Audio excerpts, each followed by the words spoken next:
అమృత కలశంలో ఆరని జ్వాల మూడవ భాగం. రెండవ భాగంలో వేణు కలెక్టర్ అవుతాడు. తల్లిని ఆ పల్లెటూరు నుంచి తీసుకుని వెళ్ళి ఉద్యోగంలో చేరతాడు. వేణు అసిస్టెంట్గా చేరిన లోచన గతంలో వేణుతో పాటు కాలేజీలో చదివిన తన తోటి విద్యార్థి. అప్పట్లో ఆమె గర్వం, అతిశయం అన్నీ పోయి ఇప్పుడు ఈ చిన్న ఉద్యోగం ఎందుకు చేస్తోందా అని వేణు ఆశ్చర్యపోతాడు. కథ కొనసాగుతుంది. టైప్ చేస్తూ ఏదో ఆలోచిస్తోంది లోచన. కలెక్టర్ గారు రమ్మన్నారు అనగానే హడావిడిగా పెన్సిల్ బుక్ పుచ్చుకొని వచ్చింది. కుర్చీలో కూర్చొని సంతకాలు పెడుతున్న వేణు తలుపు చప్పుడుకు తలెత్తి చూశాడు. లోచన గుడ్ మార్నింగ్ సార్ అంటూ వచ్చింది. గర్వంగా ఉండే ఆనాటి లోచనకి ఈనాటి లోచనకి ఎంత తేడా! సూటిగా పరిశీలిస్తున్న వేణును చూసి లోచన మొహమాటంగా నుంచుంది.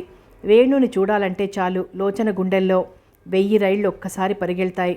భగవంతుడా, ఆనాటి సంఘటన మనసులో ఉంచుకొని తనని సాధించి తీర్తాడేమో. సాధించినా పర్వాలేదు, ఉద్యోగం తీసేయకుండా ఉంటే చాలు. వేణు తన ఆఫీసర్ అయ్యాక నిత్యం ఆలోచించే ఇదే లోచన. ఈ ఆలోచనల్లో వేణు తనని కూర్చోమన్నట్లే వినబడలేదు లోచనకి. అరే కూర్చోండి అన్న వేణు కంఠస్వరానికి ఉలిక్కి పడింది లోచన. ఎస్ సార్ అని బయట సర్దుకుని కూర్చుండిపోయింది. వేణుకి ఎంతసేపు ఆనాటి లోచన ఈనాటి లోచనకి తేడా చూస్తూ ఉండడమే సరదాగా ఉంది. తన దగ్గర అంత వినయంగా కూర్చున్న లోచనని చూడగానే వేణుకి నవ్వాగలేదు. బలవంతాన నవ్వు ఆపుకుంటున్నట్లుగా మోగుతున్న టెలిఫోన్ ఎత్తి కాసేపు మాట్లాడి పెట్టేశాడు. లోచని మౌనంగా తల వంచుకొని కూర్చుంది. వేణు ఫోన్ పెట్టి ఓ అర్జెంట్ లెటర్ ఉంది, డిక్టేట్ చేస్తాను తీసుకోండి అన్నాడు. లోచని అలాగేనన్నట్టు మౌనంగా తల ఊపింది. అది చాలా పెద్ద ఉత్తరం. డిక్టేషన్ అవ్వగానే వేణు చెప్పడం ఆపాడు. లోచని చటుక్కున పుస్తకం మూసేసింది. అంతవరకు తల వంచుకుని రాస్తున్న లోచని తలెత్తి అదో రకం భయంతో కళ్ళు రెపరెపలాడించింది. అందుకు కారణం వేణు తన వంకే చూడడంతో లోచనిలో ఏదో భయం ఏర్పడింది. వేణు తప్పకుండా తనని ఏదోలా ఇరుకున పెడతాడు. అతను తన వల్ల ఆనాడు చాలా గొడవలో పడ్డాడుగా. మర్చిపోతాడా? ఇంపాసిబుల్, మర్చిపోడు. ప్రతి చిన్న విషయానికి అదొక ఆధారమైపోతుంది. భగవంతుడా, ఇప్పుడెలా అనుకుంటూ భారంగా నిట్టూర్చి వస్తా సార్ అంది. వేణు ఏదో కాగితాలు చూస్తూ మౌనంగా తల ఊపాడు. లోచని వెళ్ళటానికి 2 అడుగులు వేయగానే ఉన్నట్టుండి వేణులో లోచన్ని ఆట పట్టించాలన్న చిలిపి కోరిక పుట్టింది. అందుకే చూడండి అంటూ పిలిచాడు. వెనక్కి వెళ్ళబోతున్న లోచని వెనక్కి తిరిగి చూసింది. వేణు నిన్న ఆఫీస్లో లేనప్పుడు ఏదో గొడవ జరిగినట్టు తెలిసింది అడిగాడు. లోచని గుండెలు గుబిల్లుమన్నాయి. నిన్న ఆ ఫూల్ తనని అల్లరి పెట్టాలని చూసింది చాలక తన చేత తిట్లు తిని రిపోర్ట్ కూడా ఇచ్చాడన్నమాట. అది చాలు ఇతనికి. తప్పంతా తనదే అంటాడు. ఈ ఉద్యోగం లేకపోతే తనకు తన కుటుంబానికి వేరే ఆధారం లేని మాట వాస్తవమే. అందుకని అభిమానం చంపుకుని చేయని తప్పు నెత్తిమీద రుద్దుకొని ఇతని చేత నిందలు పడాలా? నో. ఇలా తనలో తాను అనుకుంటున్న లోచన ఏవండి మిమ్మల్ని అడుగుతున్నా రెట్టించాడు.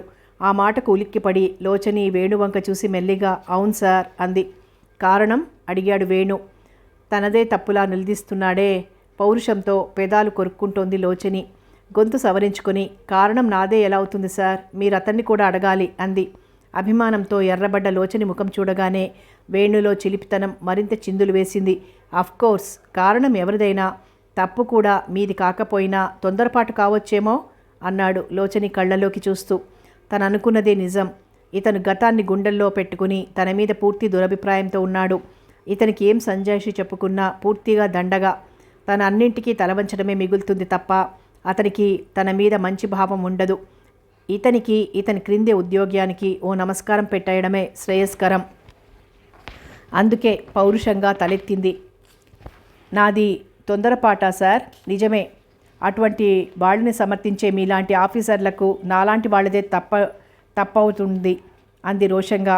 ఆ మాటలు వేణుకి కోపం తెప్పించాయి. కానీ వెంటనే తనే అనవసరంగా లోచనని కావాలని కోపం తెప్పిస్తున్నాడని జ్ఞాపకం వచ్చింది. అందుకే రోషంతో ఉన్న లోచని ముఖం చూసి నవ్వుతూ కొంటెగా అన్నాడు. అది కూడా నిజమే అనుకోండి. మీలాంటి అమ్మాయిలే నాలాంటి ఆఫీసర్లను తయారు చేయొచ్చు, ఏమంటారు అన్నాడు.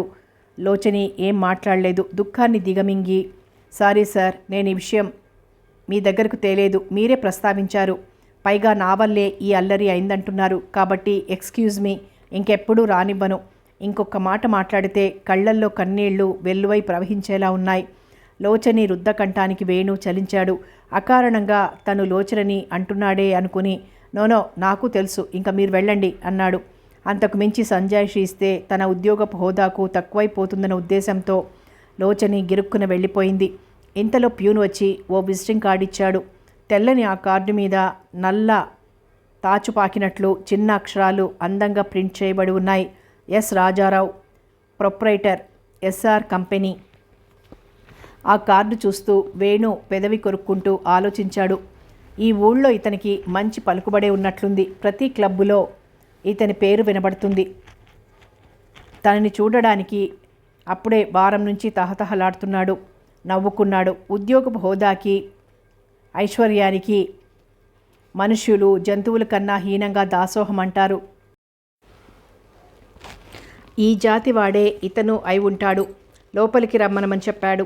తన కష్టానికి కన్నీళ్లకు కారకుడు అయిన వ్యక్తి ఇతనే అని తెలియని వేణు, తను తోసిపారేసిన తన రక్తబంధమే ఈ వేణు అని తెలియని రాజారావు తలుపు తెరుచుకుని వచ్చాడు. రాజారావు వేణుతో మాట్లాడడానికి. లోచని మంచం మీద పడుకొని ఆలోచిస్తోంది. జాజి తీగ మీద విరబూసిన జాజుల పరిమళం కానీ, నీలాకాశంలో చిత్రకారుడు అందంగా చెక్కినట్లు పరచబడ్డ తెల్లని మబ్బుల గుంపు కానీ ఇవేమీ లోచని తలకెక్కడం లేదు. రోజు ఆఫీస్ నుంచి రాగానే లోచనికి పెరట్లో మంచం మీద వేసుకొని అలా పడుకుని ప్రకృతిని చూసి రిలాక్స్ అవడం అలవాటు. కానీ ఆ రోజు లోచనికి ఇదేమీ మనసుకు పట్టివ్వడం లేదు. లోచని మనసు తీవ్ర ఘర్షణ పడుతోంది. ఈ ఉద్యోగానికి రాజీనామా ఇచ్చేస్తేనే తనకు సుఖం ఉంటుందేమో, వేణు ఇంతటితో ఊరుకోడేమో, అతని చేత ఇంకా ముందెన్ని అవమానాలు పొందాలో. వేణు ప్రవర్తనతో పూర్తిగా తప్పు కూడా లేదు. వేణు లాంటివాడు తన తొందరపాటు వల్ల ప్రొఫెసర్ చేత వేలెత్తి చూపించుకున్నాడు. తనకు గర్వము అలాగే ఉండేది. అతని తప్పు లేకపోయినా అపరాధిగా నిలబెట్టింది. భగవంతుడే అణిచివేశాడు తన గర్వాన్ని. ఇంకా పరీక్ష పెట్టాలని కాకపోతే వేణునే ఇక్కడ కలెక్టర్గా వెయ్యాలా? తనకెన్ని విధాలుగా ఆలోచించినా అతని దగ్గర ఉద్యోగానికి రాజీనామా ఇస్తేనే శ్రేయస్కరంలా ఉంది. భగవంతుడా, ఈ కుటుంబం గడిచేదలా? తనకు మళ్ళీ ఎప్పుడు దొరుకుతుందో ఆధారం? అందం తనలాంటి ఆడవాళ్ళకి ఎంత శాపం! కోతుల్లాంటి మగవాళ్ళకి అందమైన ఆడపిల్లలుంటే చాలు, ఏదో రకంగా పతనం చేద్దామనుకుంటారు. దానికి వాళ్ళు లొంగకపోతే ఎన్ని విధాలుగా ఏడ్పిస్తారు. ఆఫీస్లో తనని కావాలని పలకరిస్తూ చివరికి తనని రాసుకుంటూ వెళ్ళడం దాకా చేశారు. తనతో పనిచేస్తున్న అతను వయసులో మరీ చిన్నవాడేం కాదు. అదేం పాడు చింతనో అతనికి. ఇంకా మొన్న భరించలేక తీవ్రంగా మందలించింది. దానికి అతను ఎదురు తిరిగాడు. హెట్లర్కి వస్తే కానీ గొడవ శాంతించలేదు. నిట్టూర్చింది లోచని. తన జీవితంలో అన్నీ పెను తుఫాన్లే ఎదురవుతాయని ఆనాడు అనుకుందా? భగవంతుడు ఒక్కసారి మధ్యతరగతి ఆడపిల్లగా పుడితే బాగుండును. కానీ లక్ష్మిని గుండెల్లో దాచుకుని చీకు చింత లేకుండా శేషశయ్యపై పడుకుండే భగవంతునికి ఆడపిల్లల కన్నీటి విలువ తెలుస్తుందా అనుకుంటూ భయంకరంగా కనబడుతున్న తన భవిష్యత్ గురించి ఆలోచిస్తూ తనకు తెలియకుండానే నిద్రాదేవి ఒడిలోకి జారిపోయింది లోచని. అమ్మా అంటూ హుషారుగా వచ్చిన వేణుని చూసి, వచ్చావా వేణు, ఈరోజు బాగా ఆలస్యమైనట్టుంది అంది తను చేస్తున్న చిత్రలేఖనం ఆపి. సగం దాకా వచ్చిన ఆ పెయింటింగ్ని చూసి, చూసావా అమ్మా, ఇన్నాళ్ళు కష్టాల మాటున నీలోని కళకు అభిరుచులకు ఎలా తెరపడిపోయిందో, నిన్ను నువ్వే మర్చిపోయావు అన్నాడు ఆనందంగా. తల్లి తన మాట మన్నించి ఎంతో బాగా వచ్చిన కళని మళ్ళీ వెలుగులోకి తెస్తున్నందుకు. తను వేసిన చిత్రానికి వేణు పడుతున్న ఆనందానికి పార్వతి హృదయం ఆనందంతో నిండిపోయింది. కారు చీకటి లాంటి తన వంటి విధివంచితలకు రత్నం లాంటి వేణు వంటి బిడ్డలు ఎందరు లభిస్తారు? విధిశాపానికి గురి అయిన వాళ్ళ బిడ్డలు కూడా కాకుల్లా పొడిచి హింసించేవాళ్ళు ఎందరు లేరు? కానీ భగవంతుడు ఎందుకో అతి విచిత్రంగా సంతానం విషయంలో కరుణించాడు. వేణుని చూస్తున్నప్పుడల్లా ఇది కమ్మని కలగానే మిగిలిపోదు కదా అన్న అనుమానం వేస్తుంది. తన జీవిత చరమాంకంలో లభిస్తున్నట్టు కనబడుతున్న కాస్త శాంతి ఓయాసిస్సుగా మారిపోదు కదా.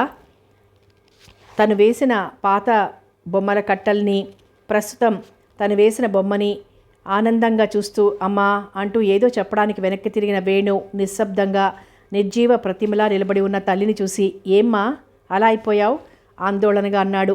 వేణు మాటలకు తెప్పరిల్లి ఏం లేదురా ఉండు కాఫీ తెస్తానంటూ లోపలికి వెళ్ళింది పార్వతి. తల్లి వెళ్ళాక వేణు కుర్చీలో కూర్చుని చిన్నగా కూనిరాగం తీసుకుంటూ పేపర్లు తిరిగేస్తున్నాడు. తల్లి ఇచ్చిన కాఫీ పుచ్చుకుంటూ అమ్మా అంటూ ఏదో చెప్పబోయాడు. పార్వతి వేణు మాటలకి అడ్డం వస్తూ అన్నట్టు వేణు, ఇంత క్రితమే లేడీస్ క్లబ్ వాళ్ళట వచ్చారు, నన్ను కూడా వాళ్ళ క్లబ్లో చేరమంటూ వచ్చారు. నేనెందుకు, రేపు మా వాడి భార్యను పిలుద్దురు గాని అని అంటే అంతవరకు మీరు రండి, మీ కోడలు వచ్చాక మీరు కోడలు వద్దురు గాని అంటూ ఒకటే గొడవ. ఇంటి గోడలకున్న పెయింటింగ్స్ చూసి పాతవని తెలుసుకుని మిగిలినవన్నీ చూపించమంటూ అది ఇది మాట్లాడుతూ చాలాసేపు ఉన్నారు. అందులో ఇద్దరు మరీ తెలివైన వాళ్ళులా ఉన్నారు. సుమిత్రారావు అని ఒక ఆమె, మిసెస్ స్వామి అట ఆవిడ. అబ్బా వాళ్ళని వదిలించుకోవడం కష్టమైపోయిందంటూ నవ్వింది పార్వతి. వేణు కూడా నవ్వుతూ అధికారం ఉంటే ఈ రకం మనుష్యులు ఎంతమంది తటస్థపడతారో. ఈరోజు నా దగ్గరికి అటువంటి వ్యక్తే వచ్చాడు. రాజారావు అని, బాగా నల్లదనం తెల్లదనం పుష్కలంగా ఉన్నవాడనుకుంటా. మనిషి చాలా చిత్రంగా మాట్లాడాడు. నవ్వులోనే కోటి భావాలు దొర్లించేస్తాడు. చాలా తమాషా మనిషి. నాకు అతన్ని వదిలించుకోవడం పెద్ద కష్టమైపోయింది అన్నాడు. పార్వతి మనసు రాజారావు అన్న పేరు వేణు నోట వినగానే కొరడాతో కొట్టినట్లు ఒక్క ఉదుటున ఎగిసిపడింది. తన బ్రతుకు నడిసముద్రపు బాలు కావడానికి కారణమైన రాజారావు కాదు కదా. ఆ పేరు ఎంతమందికి ఉండదు. అతనిది మటుకు ఈ ఊరు కాదు అన్నాడు. ఒకవేళ ఇక్కడికి చేరలేదు కదా, తనకు అతని సంగతే తెలియదు. చెప్పేవాళ్ళు లేరు. చెప్పినా ఆ పేరు వినేందుకు కూడా తన మనసు ఇష్టపడేది కాదు. కసాయివాడు. వేణుకు తండ్రి పేరు కూడా చెప్పలేదు. వేణుకు అసలే ఆవేశం ఎక్కువ. భగవంతుడా ప్రశాంతత ఇయ్యి తండ్రి అంటూ నిట్టూర్చింది పార్వతి. ఏమిటమ్మా ఈరోజు ఇంత ఆలోచిస్తున్నావు అన్నాడు వేణు పార్వతి నిమిషం ఆలోచనల్లో పడుతున్నందుకు. వేణు మాటలు పార్వతి ఆలోచనల్లోంచి తెప్పరిల్లి తేలిగ్గా నవ్వడానికి ప్రయత్నిస్తూ ఏం లేదురా, నిన్నొక ఇంటివాణ్ణి చప్పున చేస్తే నా కర్తవ్యం ఇక పూర్తి అయిపోతుంది అంది వేణు వంక చూస్తూ. వేణు ఆ మాటలకి పకపక నవ్వేశాడు.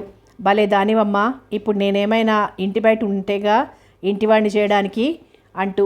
పార్వతి కూడా వేణు మాటలకి నవ్వుతూ నీకన్నీ ఎగతాళిగా ఉంటాయిరా. ఇంతలో ఫోన్ గణగణ మోగడంతో వేణు ఫోన్ దగ్గరికి వెళ్ళాడు. వేణు ఆ కాగితం చదివి ఆశ్చర్యపోయాడు. లోచని రిజైన్ చేసింది. కారణం? బురుకుటి ముడిచాడు. లోచనని రమ్మని పిలిచాడు. లోచని వచ్చింది. గులాబీ రంగు చీర, గులాబీ రంగు జాకెట్ వేసుకున్న లోచనని ఒక్క క్షణం పరిశీలించకుండా ఉండలేకపోయాడు. వేణు సూటిగా చూస్తుంటే తట్టుకోలేని లోచని తలదించింది. కూర్చోండి అన్నాడు అతి గంభీరంగా. వేణు లోచని అతనికి ఎదురుగా కూర్చుంది. రిజైన్ ఎందుకు చేస్తున్నారు? చాలా గంభీరమైన అతని కంఠస్వరం. లోచనికి చిరుచెమటలు పట్టాయి. పొడారిపోయినట్టున్న పెదాల్ని తడుపుకుంటూ బొంగురుపోయినట్టున్న కంఠాన్ని సవరించుకుంది సమాధానం చెప్పడం కోసం. ఆమె సమాధానం చెప్పే లోపునే నాలాంటి వాడి దగ్గర మీకు పనిచేయడం ఇష్టం లేదా? పెన్ చేతిలో తమాషాగా ఆడిస్తూ అన్నాడు. చటుక్కున తలెత్తి చూసింది. వేణు కళ్ళు చిలిపిగా నవ్వుతున్నాయి. మళ్ళా తలదించుకొని అదేం కాదు, ఇంకా చాలా చెప్పాలనుకుంది కానీ అదేం విచిత్రమో ఒక్క మాట రాలేదు. తనంతానే నిందించుకుంది. అయితే మరి పెళ్లి చేసుకోబోతున్నారా? చివాలన మళ్ళీ తలెత్తి చూసింది లోచని దగ్గర చటుక్కున వచ్చే ఆ కోపం అంటేనే వేణుకిష్టం. అందమైన వాళ్ల కోపం కూడా అలంకారంగా ఉంటుంది అనుకున్నాడు వేణు. ఇతనికి తనంటే కోపాన్ని దిగమింగుకుపోయాయి. మీకు నా పర్సనల్ విషయాలు చెప్పనవసరం లేదేమో? కోపంతో మాటలు తడబడ్డాయి. నిజం కావచ్చేమో, కానీ రిజైన్ చేయడానికి కారణం ఉండాలి. ఆ కారణం మీరు చెప్పాలి. లోచని ఏం మాట్లాడలేదు. వేణే మాట్లాడాడు. మళ్ళీ చూడండి లోచని, మీరు రిజైన్ నా వల్ల ఇస్తున్నారు కదూ? లోచని ఆంతర్యం గ్రహించిన వేణు సూటిగా అడిగాడు. అతను అంత నిలదీసి అడుగుతుంటే లోచనికి ఎలా చెప్పాలో అర్థం కాలేదు. మీరు జవాబు చెప్పలేదు, నాకు తెలుసు. నేను ట్రాన్స్ఫర్ అయిపోతే మీకు బాధ తప్పుతుందంటే తప్పకుండా నేనే వెళ్ళిపోతాను. అంతేకాని నా వల్ల ఇంకొక మనిషి అకారణంగా బాధపడకూడదు. లోచని ఆ మాటలకు ఆశ్చర్యపోతూ తడబడుతూ అదేమిటి సార్? లోచని మాటలకు అడ్డం వస్తూ నా అనుమానం సరైంది కదా అడిగాడు. లోచని ఏం మాట్లాడలేకపోయింది. వేణు అన్నాడు, మీరు నన్ను ఆనాడు అపార్థం చేసుకున్నారు, ఈనాడు అలాగే అపార్థం చేసుకున్నారు. నేను కేవలం తమాషాగా మిమ్మల్ని అడిగాను.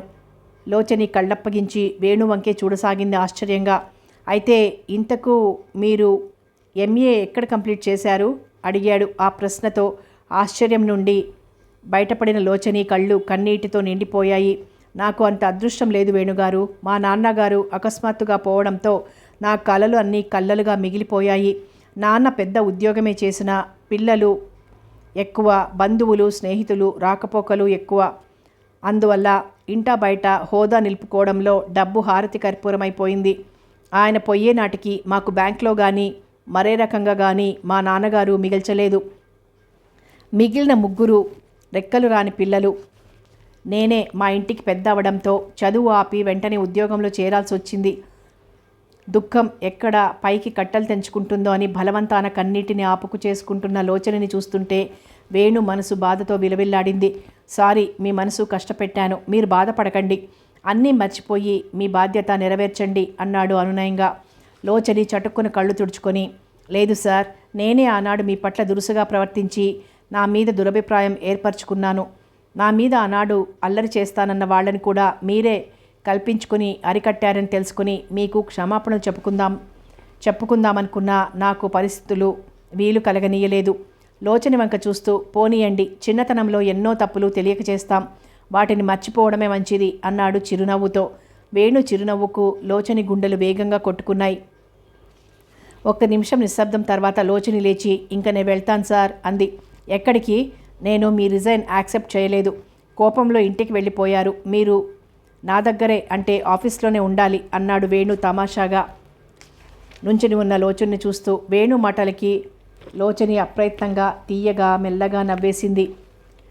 ఆ రోజు రాజారావు ఇల్లు మంచి హడావిడిగా ఉంది. రాజారావు భార్య సుమిత్ర చాలా మంచి ఖరీదైన చీర కట్టుకుంది. అది పట్టు చీర, పైగా కొత్తది కావడంతో రెపరెపమంటోంది. నడుస్తున్నప్పుడు రాజారావు కొత్తవి సిల్కు లాల్చి సిల్కు పైజామా ధరించాడు. ఆ రోజు రాజారావు సుమిత్ర దంపతుల వివాహ వార్షికోత్సవం. రాజారావు తను పైకి వెళ్ళడానికి కావలసిన అధికారులకు ఇలా వార్షికోత్సవాలు, పుట్టినరోజులు వంకపెట్టి పిలుస్తూ ఉంటాడు. అలాగే వేణును కూడా రమ్మని ఆహ్వానించాడు. సుమిత్ర పార్వతిని ఆహ్వానించింది. కార్లు, స్కూటర్లు మెల్లిగా వస్తున్నాయి.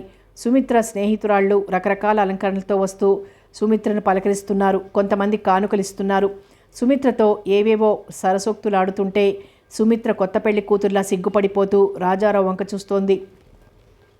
రాజారావు కూడా సిగ్గుపడుతూ పాపం కొత్త పెళ్లి కొడుకులా ముసిముసి నవ్వులు నవ్వుకుంటూ వేణు గురించి ఎదురు చూస్తున్నాడు. ఇంతలో జీప్ ఆగింది. రాజారావు, సుమిత్ర కంగారుగా గేట్ దగ్గరికి పరిగెత్తి వెళ్లారు. వెల్కమ్ అన్న బోర్డు చుట్టూ గేటుకు అందంగా అలంకరించబడి ఉన్న ఎర్రటి విద్యుత్ దీపాల తోరణాల కాంతిని చూస్తూ టీవీగా దిగాడు వేణు. వేణు దిగగానే రాజారావు, సుమిత్ర నమస్కారం అంటూ నమస్కారాలతో అతన్ని ఉక్కిరిబిక్కిరి చేసినంత పనిచేశారు. వేణు ప్రతి నమస్కారం చేసి సరికొత్త పాత దంపతులకు శుభాకాంక్షలు అన్నాడు నవ్వుతూ. సుమిత్రకు మళ్ళీ సిగ్గొచ్చేసింది. తనని తన తల్లిని దిక్కు లేకుండా చేసి తన తల్లి నవ్వును చెరిపినవాడు, తన జన్మకి కారకుడు అయినవాడు ఈ రాజారావే అని తెలియని వేణు నవ్వుతూ, నేను ఆలస్యం అనుకుంటానో అంటూ వాళ్లతో కలిసి ముందుకు నడిచాడు. సుమిత్ర అంది, అమ్మగారు వస్తారని మేమెంతో ఎదురు చూసామంటూ. వద్దామని అనుకున్నారు కానీ ఫీవరిష్గా ఉందని రాలేకపోయారు అన్నాడు. అయ్యయ్యో, సుమిత్ర ఆరాటపడిపోయింది. డాక్టర్కి చూపించారా? డాక్టర్ జగదీష్ అని, మాకు అతనే ట్రీట్ చేస్తాడు. అతనికి చాలా మంచి పేరుంది. అమ్మగారికి తప్పకుండా చూపించండి, ఆరోగ్యంలో అశ్రద్ధ పనికిరాదు. రాజారావు ఒకటే ఆరాటపడిపోతూ చెప్పాడు.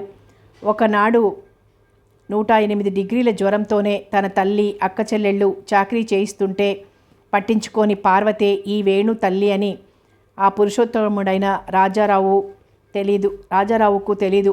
వేణుకు తల్లి అంటే చాలా గౌరవం అని భార్య ద్వారా విని వేణు దగ్గర అతని తల్లి గురించి ఆరాటపడితే తన మీద మంచి భావం పెరుగుతుందన్న పథకంతో పార్వతి ఆరోగ్యం గురించి అలా ఆరాటపడిపోయాడు. వేణు చిరునవ్వు నవ్వాడు.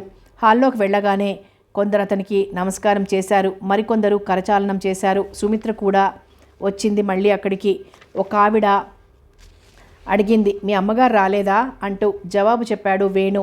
క్లబ్కి ఎన్నిసార్లు రమ్మన్నా రారు. ఇంతలో ఇంకొక ఎత్తుముడి అందుకుంది. కోడలొచ్చాక పిలవండి కోడల్ని అంటారు. అయితే త్వరలోనే మాకు విందన్నమాట అంది. ఇంతలో పట్టుచీర. సుమిత్ర నవ్వుతోంది. కలెక్టర్ మన అధిక ప్రసంగానికి ఏమైనా అనుకోగలరు అని. వేణు ఆ మాటలకు నవ్వుతూ, నో, నేనేం అనుకోవడం లేదు. అధిక ప్రసంగం మీలాంటి స్త్రీల జన్మ హక్కు, కాదంటే ఎలా అన్నాడు. వేణు చలోక్తికి అక్కడ గుమిగూడిన శ్రీమతులంతా కిలకిలమన్నారు. ఇంతలో మమ్మీ అంటూ వచ్చింది జ్యోత్స్న. ఆధునికంగా ఉన్న జ్యోత్స్నని చూశాడు వేణు. సుమిత్ర జ్యోత్స్నని పరిచయం చేసింది. మరో వాలుజడే చెప్పింది. పిల్లలు లేని సుమిత్రకు జ్యోత్స్న కూతురు మేనకోడలు అని. వేణుకి జ్యోత్స్నను చూస్తున్న సుమిత్ర మనసులో ఒక మెరుపు మెరిసింది. జ్యోత్స్నను వేణుకిస్తే ఆయన కూడా సంతోషిస్తారు. ఆయన తలుచుకుంటే ఎంతసేపు జ్యోత్స్నకేం లోటని వేణు ఒప్పుకోడు అనుకుంది అప్పటికప్పుడే. అంతలో రాజారావు వేణుని పైకి తీసుకువెళ్ళాడు. డాబా మీద డిన్నర్ ఏర్పాటు చేశారు. జాజ్ మ్యూజిక్ స్పీకర్లోంచి సన్నగా వస్తోంది.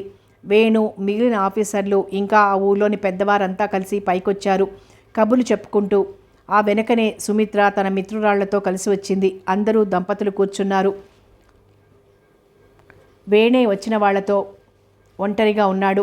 తన కొడుకే వేణు అని తెలియని రాజారావు, రండి సార్, మీరు నా పక్కన కూర్చోండి అంటూ ఎంతో ఇదిగా అపురూపంగా పిలిచాడు. వేణు నవ్వి సుతారంగానే కాదంటూ ఒక పక్కగా కూర్చున్నాడు. డిన్నర్ మొదలుపెట్టారు. హాటు, స్వీటు, రకరకాల పిండి వంటలతో వడ్డన చేశారు. సుమిత్ర, రాజారావు పక్కపక్కన కూర్చున్నారు. సుమిత్ర క్లబ్ మిత్రురాళ్ళు ఏమిటేమిటో జోక్స్ వేస్తున్నారు. వేణు అప్రయత్నంగా సుమిత్ర వంక చూశాడు. సుమిత్ర ఆనందానికి ప్రతినిధిలా ఉంది. ఎందుకో అక్కడ కిలకిలమంటున్న ఆ శ్రీమతులను చూడగానే అతనికి అప్రయత్నంగా తల్లి జ్ఞాపకం వచ్చింది. అమ్మకేనా ఈ ఆనందం హక్కు లేకుండా పోయింది? అమ్మకన్నా ముసలివాళ్ళు ఇక్కడ ఎంత హుషారుగా ఉన్నారు. అమ్మ సంతోషానికి ఆనకట్ట కట్టిందెవరు? వేణు ముఖం కసితో కందగడ్డలా అయిపోయింది. కలెక్టర్ గారు ఆలోచనల్లో పడ్డారు అన్నాడు రాజారావు వేణుని పలకరిస్తూ. వేణు ఆ మాటలకి, ఆలోచనల తీవ్రతకు అనుకోకుండా రాజారావు వంక చాలా తీక్షణంగా చూశాడు. రాజారావు పాపం గతుక్కుమన్నాడు. చిన్నబోయిన రాజారావు ముఖం చూసి వేణు తనంతాను సర్దుకుని చిరునవ్వు నవ్వాడు. అతని చిరునవ్వు చూడగానే రాజారావు గుండెలు తేలికపడ్డాయి. ఇంతలో డాడీ అంటూ జ్యోత్స్న వచ్చి రాజారావు నోట్లో, సుమిత్ర నోట్లో స్వీట్ పెట్టింది. అది చూసిన ఒక ఆవిడ, జ్యోత్స్న చాలా గడుసుది, అందుకే అంటుంది డాడీ అని. ఆవిడ మాటలు సగంలోనే వేరొక ఆమె అందుకుంటూ, రేపు మేనకోడల్ని అని ఒక రకంగా, కూతుర్నని ఒక రకంగా కట్నం ఇచ్చుకుంటుంది అని అంది. అందరూ నవ్వారు ఆ మాటలకి. రాజారావు మైసూర్ పాక్ నములుతూనే నవ్వుతూ ప్రేమగా చూశాడు జ్యోత్స్న వంక. అది చూస్తూ వేణు అనుకున్నాడు, ఈ లోకంలో పశువుకి కూడా బిడ్డల మీద ప్రేమ ఉంటుంది. ఈ రాజారావుకి పిల్లలు లేరని ఆ వాత్సల్యమంతా పెంచుకుంటున్న జ్యోత్స్న మీద ఎలా చూపిస్తున్నాడు? తండ్రి ప్రేమ గురించి తెలియకుండా చేసి సమాజంలో తనని, తన తల్లిని ఎదురీతకు వదిలేసిన ఈ మూర్ఖుడు, అట్లాంటి మూర్ఖుడు ఎక్కడా ఉండడు నిట్టూర్చాడు వేణు.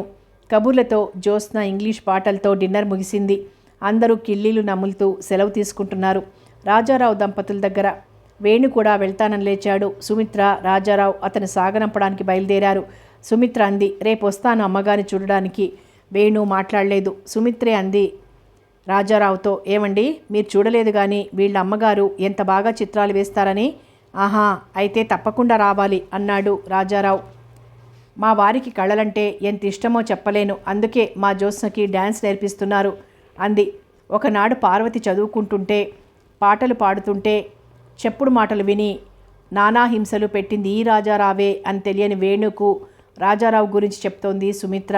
వేణు ఆ మాటలు వింటూనే చటుక్కున జీపెక్కి వెళ్తానన్నట్లుగా చేతులూపాడు.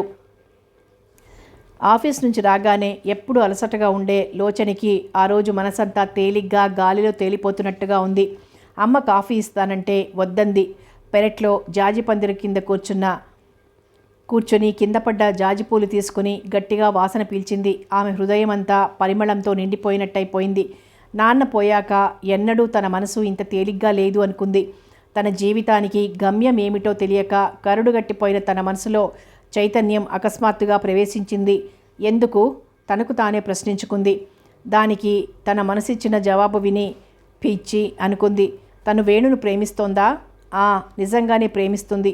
అతని అడుగుల చప్పుడికే తన గుండె ఎందుకంత తీవ్రంగా స్పందిస్తుంది? అతని కళ్ళల్లోకి ఎందుకు తను చూడలేకపోతోంది? ఇదంతా ప్రేమేనా? దాన్నేనా ప్రేమ అంటారు? నిజానికి వేణుని ప్రేమించిన ఏ ఆడపిల్ల ఉంటుంది? అంతవరకు ఉత్తుంగ శిఖరాల మీద ఉన్న లోచని ఆనందం అకస్మాత్తుగా కింద పడిపోయినట్లయింది. మధురానుభూతులతో నిండిన హృదయం చటుక్కున శూన్యమైపోయింది. నిజం, తను వేణుని ప్రేమించవచ్చు, కానీ వేణు తనను ప్రేమించొద్దు. తన పరిస్థితి తెలిసిన అభిమానంతో మాట్లాడినంత మాత్రాన అది ప్రేమ ఎందుకు అవుతుంది? అతనెక్కడా, తనెక్కడా? కొండపైన అతడు ఊబిలో తన మనసుని అదుపులో పెట్టుకోకపోతే ఆనాడు గర్వంతో వేణును తను అవమానపరిచిన దానికంటే రెట్టింపు అవమానం తను ఎదుర్కోవాలి. ఈ పిచ్చి మనసుకేం తెలుసు సంఘంలోని ఎత్తుపల్లాల గురించి? తనింకా వేణు గురించి ఎక్కువ ఆలోచించకపోవడమే శ్రేయస్కరం. అబ్బా! కణతలు భారంగా రాసుకుంది లోచని. అమ్మాయి అంటూ వచ్చింది లోచని తల్లి. లోచని తల్లి వంక చూస్తూ, కొద్దిగా కాఫీ ఉంటే ఇస్తావా అమ్మా అంది. ఇందాక వద్దన్నావు గదటే అంది లోచని తల్లి ఆశ్చర్యంగా. అన్నాను కానీ తలనొప్పి వస్తోంది అంది. లోచని పక్కన కూర్చున్న ఆవిడ, బాగుంది ఉండు అని లోపలికి వెళ్ళి కాఫీ తెచ్చిచ్చింది. కాఫీ తాగుతున్న లోచని వంక చూస్తూ, అదేదో హిందీ సినిమా పేరు మర్చిపోయాను, వచ్చిందట, చూసావే నువ్వు అని అడుగుతున్న తల్లి వంక విచిత్రంగా చూస్తూ. నీకు తెలియకుండా నేను ఎక్కడికి వెళ్తానమ్మా అంది. తను సంపాదిస్తుంది కాబట్టి తను వీళ్ళకి తెలియకుండా జీతం కొంత మిగిల్చి సినిమాలు చూస్తానని తమ్ముళ్ళ అభిప్రాయం. అమ్మకు కూడా అదే అభిప్రాయమా? భగవాన్ నిట్టూర్చింది. లోచని ప్రశ్నకు అవుననుకో, కానీ ఆ సినిమా వెళ్ళిపోతుంటే పక్కింటి మీనాక్షమ్మ అందరూ కలిసి వెళ్తున్నారట. నాకు సినిమాలు చూసి చాలా కాలమైపోయింది అంది లోచని తల్లి భ్రమరాంబ. 15 రోజులకే అమ్మకు ఎంతో కాలమైపోయినట్లుంది అనుకుంది. సర్లే అమ్మా, రేపేదోలా చూస్తాను, రేపు వెళ్దువు గాని అప్పు ఎలాగూ తీసుకోవాలిగా అంది లోచని ఆలోచిస్తూ. నీ ఇష్టం అని ఏదో తనలో తాను అనుకుంటూ పాలవాడి కేక వినబడ్డంతో భ్రమరాంబ వెళ్ళిపోయింది. భ్రమరాంబ వెళ్ళిన వైపే చూస్తూ, అమ్మది విచిత్రమైన మనసు. నాన్న ఉండే రోజుల్లో ఎంతో దర్జాగా ఉండేది. వచ్చిన ప్రతి సినిమా చూసేది. ఆ జీవితం నుండి ఈ జీవితంలోకి దిగబడ్డ అమ్మకు సినిమా పిచ్చి వదలలేకపోతోంది. తనకు ఒక్కొక్కసారి అనిపిస్తుంది, అమ్మది అదృష్టం, ఏనాడు బాధ్యత లేదు అమ్మకు. భారంగా నిట్టూర్చింది లోచని. తళతళ మెరుస్తున్న లేత ఆకుపచ్చ కారులోంచి రాఘవ దిగాడు. ఎవరా అని చూస్తూ అప్పుడే ఆఫీస్ నుంచి వచ్చి లోపలికి వెళ్ళబోతున్న వేణు క్షణం ఆగాడు. రాఘవను చూడగానే వేణు ముఖం విప్పారింది ఆనందంతో. హాయ్ రాఘవ అంటూ రాఘవను ఆనందంగా కౌగిలించుకుని లోపలికి నడిపించుకొని తీసుకువెళ్తూ, అమ్మా రాఘవ వచ్చాడు అని పిలిచి ఫ్యాన్ వేసి గదిని పరిశీలిస్తున్న రాఘవ భుజం మీద హుషారుగా చేతులు వేసి సోఫాలో కూర్చోబెడుతూ, కూర్చోవయ్యా స్వామి అన్నాడు. రాఘవ నవ్వుతూ కూర్చున్నాడు. సోఫాకి ఎదురుగా ఉన్న టీపాయ్ మీద కాళ్ళు పెట్టి బూట్లు తాళ్ళు విప్పుకుంటున్న వేణుని పరీక్షగా చూశాడు రాఘవ. వేణులోని అందం ఈనాడు ఈ ఉద్యోగపు హుందాతో ఎంత వింతగా మెరుస్తోంది అనుకున్నాడు. పార్వతి వచ్చి ఆప్యాయంగా రాఘవను పలకరించింది. భోజనాల దగ్గర చెప్పాడు రాఘవ. తను ఏదైనా బిజినెస్ పెడతామని ఆ ప్రయత్నంలో ఉన్నట్టుగా చెప్పాడు. మద్రాసులో తన స్నేహితుడిది కార్లు అమ్మే వ్యాపారమని, తనకి కారు తక్కువ ధరకిచ్చాడని చెప్పాడు. వేణుకి ఆ కారు ఎంతో నచ్చింది. రాఘవ వేణుని ఆ కారు తీసేసుకోమన్నాడు. వేణు తన దగ్గర పైకం లేదంటే రాఘవ వెంటనే వేణు ఇవ్వక్కర్లేదని, తను సర్దుతానని, తను మళ్ళీ ఇంకో కారు కొనుక్కుంటానని చెప్పి వేణుని ఎలాగోలా ఒప్పించాడు రాఘవ. మర్నాడు సాయంత్రం కారులో కూర్చున్న వేణును చూసిన పార్వతి మనసు ఆనందంతో నిండిపోయింది. రాఘవ 2 రోజులుండి వెళ్ళిపోయాడు. ఆ రోజు ఎవరు వచ్చారో చూడు అంటూ జయంతి శంకరన్ గలగలా నవ్వింది.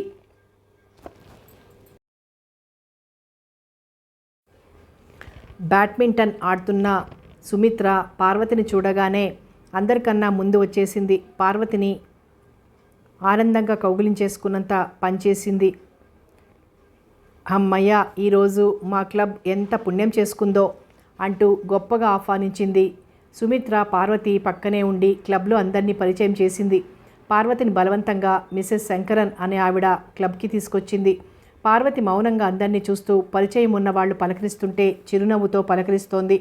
తన భర్త మొదటి భార్య గురించి, ఆవిడ కొడుకు గురించి ఆలోచిస్తూ వాళ్ళేమైనా ఎప్పటికైనా తనకు అడ్డు వస్తారేమోనని భయపడే సుమిత్ర, పార్వతే ఆ అభాగిని అని తెలియక తన జ్యోత్స్నను ఎలాగైనా వేణుకిచ్చి సంబంధం కలుపుకోవాలన్న ఆరాటంతో పార్వతిని అంటిపెట్టుకునే ఉంది. కొంతమంది ఆఫీసర్ల భార్యలు, వ్యాపారస్తుల భార్యలు తమ తమ హోదా నిలుపుకునే చీరలు కట్టి నగలు ధరించి కిలకిలా నవ్వుకుంటూ షటిల్ ఆడుతుంటే పార్వతికి ఒక్క క్షణం వాళ్ల నవ్వులు చూస్తూ నిలబడిపోయింది.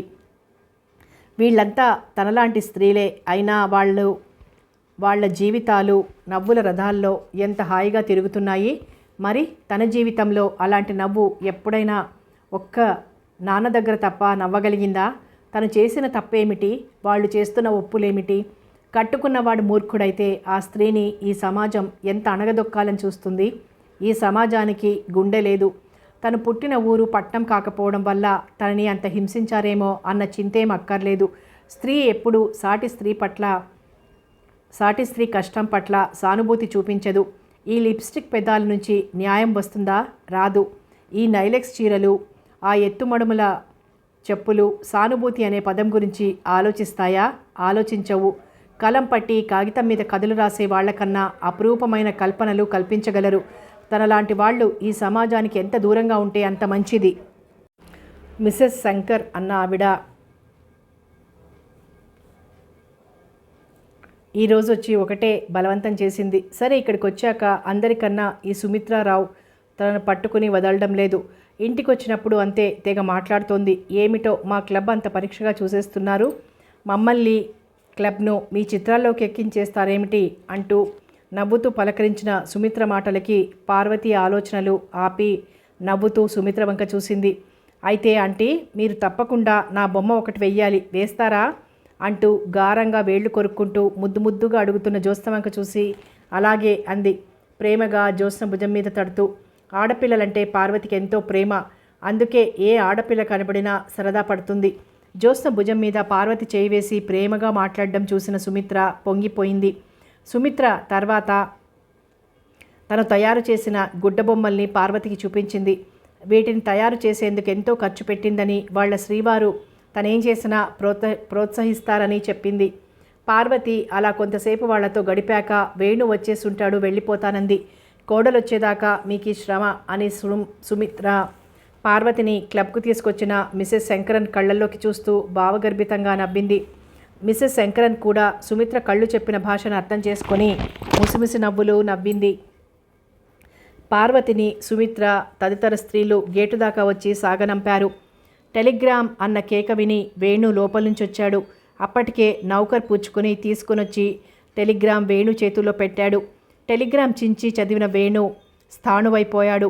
నిన్ను చూడడానికి వస్తాను అని రాసిన రామయ్య గారు ఇంత త్వరగా మరణిస్తారని, ఆయన్ని కడసారి చూడడానికి తనే వెళ్లాల్సి వస్తుందని అనుకున్నాడా?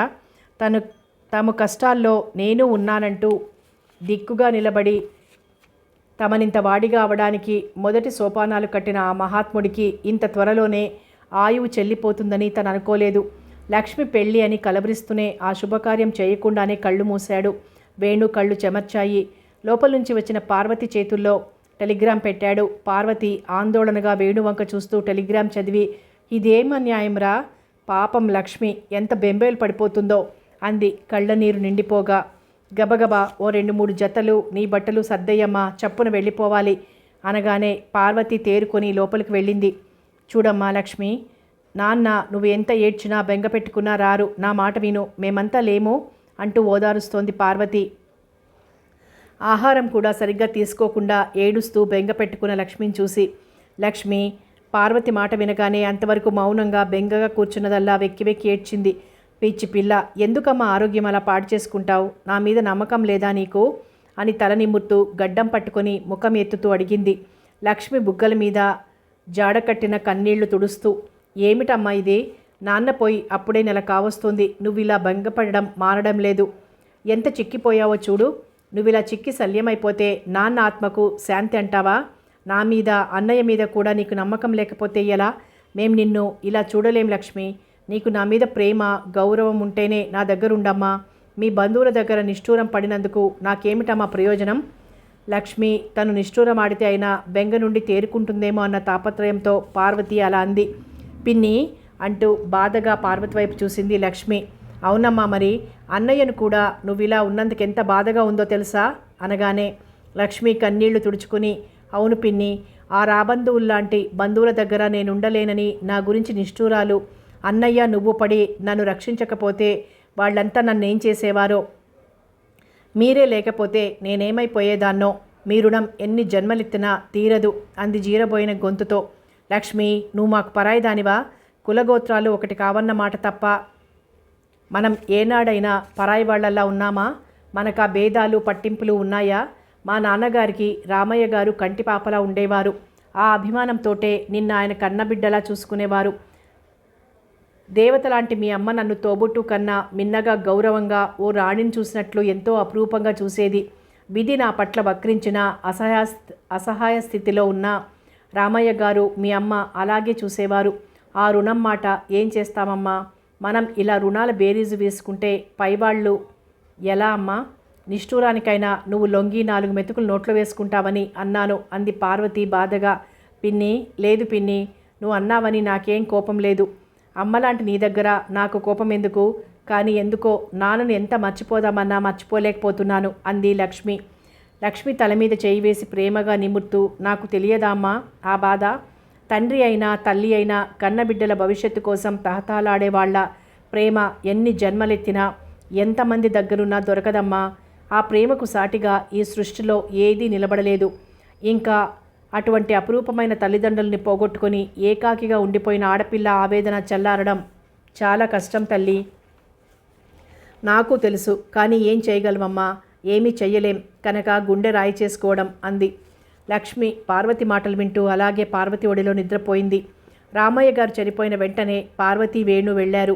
రామయ్య గారి వితంతు వివాహం చేసుకున్నారని ఆయన బంధువులంతా వెలేశారు. ఆయన బ్రతికున్న రోజుల్లో. ఆయన చనిపోయాక ఆయనకున్న కాస్త భూమి లక్ష్మి పేరు రాశాడని తెలుసుకుని లక్ష్మిని మేం తీసుకువెళ్తామంటే మేం తీసుకువెళ్తామని అందరూ వచ్చారు. వాళ్ల ఇళ్లకు తను వెళ్ళనని లక్ష్మి ఏడ్చింది. అక్కడ కూడా పార్వతి మళ్ళీ నిందపడాల్సి వచ్చింది.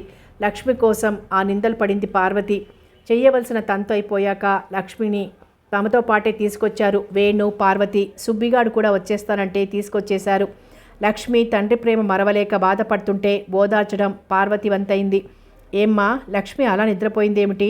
ఈరోజు కూడా సరిగ్గా ఏం తీసుకోలేదా అన్న వేణు పలకరింపుకి పార్వతి భారంగా నిట్టూర్చి తన ఒడిలో పడుకున్న లక్ష్మిని మెల్లిగా మంచం మీద సరిగ్గా పడుకోబెట్టింది. లేదురా, ప్రేమమూర్తులను అంత చప్పున మర్చిపోగలరా అంటూ కొడుకుకు భోజనం ఏర్పాట్లు చేయడానికి లేచింది. వాడిపోయిన లక్ష్మి ముఖం చూసి నిట్టూర్చాడు వేణు. సుమిత్రకి ఎలాగైనా జ్యోత్స్నను వేణుకిచ్చి పెళ్లి చేద్దామన్న కోరిక గాఢంగా ఉంది. క్లబ్లో తీరిక వేళ్లలో కూర్చుని పార్వతి గురించి చెప్పుకుంటూ ఉంటారు. పార్వతి భర్త చచ్చిపోయాడని కొందరు, వేణు పార్వతికి పెళ్లి కాకుండా పుట్టాడని మరికొందరు, పార్వతి పోరు పడలేక భర్త సన్యాసం పుచ్చుకున్నాడని కొంతమంది. అలా కథలుగా తమ తమ భర్తలు కొనిచ్చిన ఖరీదైన చీరల అంచులు సవరించుకుంటూ చెప్పుకుంటారు. సుమిత్ర కూడా వాళ్లతో కలిసి పార్వతి గురించి గాలి కబుర్లు లక్ష్య పుట్టించిన జ్యోత్స్నను వేణుకిద్దామన్న ఆశ మటుకు బలీయంగా ఉంది. దానికి కారణాలు లేకపోలేదు. తమకు లేని ప్రత్యేకత పార్వతికుందని కుళ్ళుకుంటున్నా, నోటి తీట కొద్దీ పార్వతి దేవంతకురాలని చెప్తున్నా పార్వతి మెత్తనిదని సుమిత్ర ఎప్పుడో గ్రహించింది. వేణుకెవ్వరూ లేరు. జ్యోత్స్ననిచ్చి ఓ 10,000 ఏదో రకంగా ముట్టజెప్పినా పార్వతి ఊరుకుంటుంది. ఇంకా పెళ్ళయ్యాక పార్వతి ఏమీ చెయ్యలేదు. వేణు తమవాడైపోతాడు, సమస్యే ఉండదు. పార్వతి అడ్డు గురించి అప్పుడు ఆ ప్రశ్నే ఉండదు. తన కాలికి దాసోహం అని మగవాడు ఈ భూమిలో ఉండడు అన్న అభిప్రాయం సుమిత్రది. అలా తన బుద్ధి ప్రకారం ఆలోచించి జ్యోత్స్నను వేణుకిచ్చి పెళ్లి చేస్తే బాగుంటుందని నిశ్చయించుకుంది. అసలు వేణు పార్వతి గురించి కొద్దిగానైనా తెలుసుకోవాలి. దీనికి సమర్థుడెవరు చెప్పమా అని ఆలోచించే లోపలే సుబ్బారావు పిలుపు వినగానే సుమిత్ర ముఖం వికసించింది. దీనికి సమర్థులు అన్నయ్య గారే అనుకుంటూ, రండి అన్నయ్య గారు, సమయానికి వచ్చారంటూ ఆహ్వానించింది. సుబ్బారావు తన మార్కు నవ్వుతూ, ఏమిటమ్మాయి సమయానికి వచ్చానంటున్నావు అన్నాడు. సుమిత్ర నవ్వుతూ తన సందేహం వెలిబుచ్చగానే సుబ్బారావు గతుక్కుమన్నాడు. ముఖం వివర్ణమైంది క్షణం. పార్వతి తన చెల్లెలు, అది సరే, అసలు ఈమెకెందుకు అంత ఆరాటం? ఒకవేళ జ్యోత్స్నను ఇద్దామనా? అంతే అయ్యుంటుంది. సుబ్బారావు బుర్ర చురుగ్గా పనిచేయడం మొదలుపెట్టింది. గిరిజను వేణుకి ఇద్దామనుకుంటున్నాడు తను. ఈరోజు పార్వతి దగ్గరికి వెళ్ళి భోజనానికి ఉన్నట్టుండి వేణు లేనప్పుడు తన మనసులోని మాట చెప్పాడు. పార్వతి మాట వేణు కాదనడు. పార్వతి మెత్తనిది, గిరిజ అంటే అభిమానం. వేణు లాంటి పెళ్ళికొడుకు ఎక్కడుంటాడు? చదువుంది, అందం ఉంది, ఆస్తి కూడా వస్తుంది.